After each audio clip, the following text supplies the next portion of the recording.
something, or I heard about it. I don't even have Twitter, but I heard about it from one of my teammates too. I saw the video of it. It's like, oh, pretty interesting. Yeah, they're thinking about us a lot, which I guess is a nice sign of respect. But we can't be going to this game feeling lax at all, just because they lost a couple games in the Big Ten to good teams. It doesn't mean that we can go in there thinking it's going to be a cakewalk. We'd be fools to go in there and think it's going to be easy. You got to expect it to be tough. How do you prepare for the may play three different quarterbacks? I mean, I don't know if Edwards is playing or do you prepare differently for them? Yeah, we prepare. I mean, we'll have a couple different rules for whatever quarterback's in there, that kind of deal. But so it doesn't change our whole game plan, but maybe just a few nuances here and there, depending on who's in there, will change the call that we do. When your starting quarterback goes down, I mean, how does that affect the rest of the team? Yeah, I mean, we always kind of have the mentality here, just next man in. So somebody goes down, the next man's up, and he's expected to play at a really high level too. So that's kind of the mentality that we have going into this week for whoever might or might not play. That's kind of the mentality we had in the Indiana game as well. When you were going up against Hank Brown and Scout, I mean, what does he bring to the table? Yeah, I think he's a great quarterback. He's a great leader too. He's been in my Bible study and that kind of thing, so I know that's a big part of his life, and that's encouraging for me to see, from a leader on your team. And yeah, I think he's outspoken about it, and I'm encouraged to see what he has to offer. You said you're not on Twitter.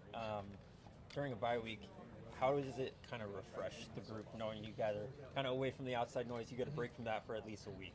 Yeah, that's really nice. I mean, kind of regroup physically. Obviously, we're not going at it super hard in practice during the week, but also mentally kind of just be able to take a break. So when we come back, we're more excited to be here again, ready to get after it. When it's in the middle of the season, do you guys treat it as a new season now? Do you guys set new goals? How does that change? No, I mean, we have goals that we set at the beginning of the year. It's not new goals necessarily long term, but we do kind of break it up into blocks. We had 5 games, that was a 5-game block. Now we have 3, so we're just focused on this block, and we're trying to get after it as hard as we can for these 3 games, and then we'll have a little rest again bye week, and then 4 more games after that. So yeah, we're kind of chunking it up that way a little bit. You got the quad box open on a bye week Saturday? Are you watching every college football game you can? No, actually, I didn't really even get to watch that much. I went to my wife's hometown and watched a high school football game her little brother was playing, so that's what I was doing. I didn't even watch that much college football. How refreshing is that to just kind of get away from the game completely, let alone just your own playing? Yeah, it's really nice. Just kind of regroup mentally, and so when we come back, you're ready to go, focused. What's it like for you?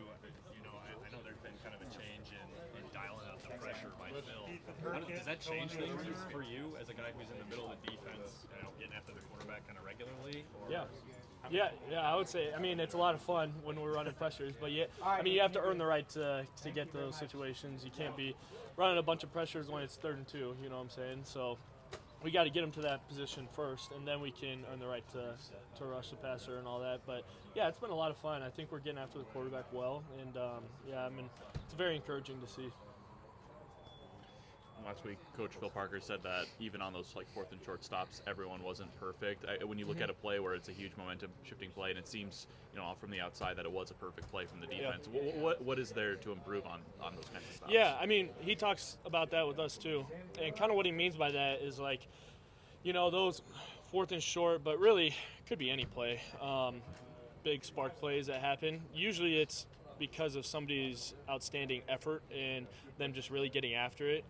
The fundamentals, the technique might not be exactly perfect, or you might not be exactly right in your gap or whatever, but if you're going and you're giving 100% effort, then that's how those big plays typically happen. So that's kind of, I think, what he's talking about with that. How does your schedule change with a bye week? How soon are you guys reviewing tape from Indiana versus how quickly do you guys start looking at Wisconsin when you have that week in between to recover? Yeah, so we looked at the film for Indiana on Monday, and then we didn't start Indiana until Sunday. We came in, had a little walkthrough, so they kind of give us that whole week kind of just to recharge and not have to think about anything too far ahead, kind of just regroup mentally.